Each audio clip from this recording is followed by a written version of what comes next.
Alright, YouTube. I took the baffles out of my Freewheeler the other day, and it's actually kind of a little too loud. And plus I was afraid I was going to burn up my motor with that running too lean and burn out the exhaust valves and everything. So I installed some Megaphone exhaust on here, mufflers. So we're going to do a sound test real quick. I'll show you what it looks like beforehand. They stick out further than what the factory ones did. So go ahead and fire it up, get you a little bit of a sound test here. I don't know how well this is going to come over the phone.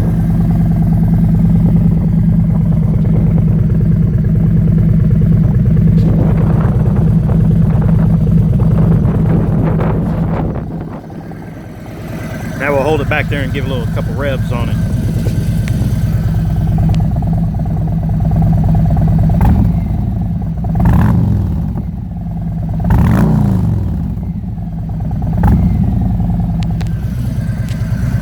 Sounds amazing now. Not nearly as loud. This is a deeper bass note to it than what it had before. Absolutely love it.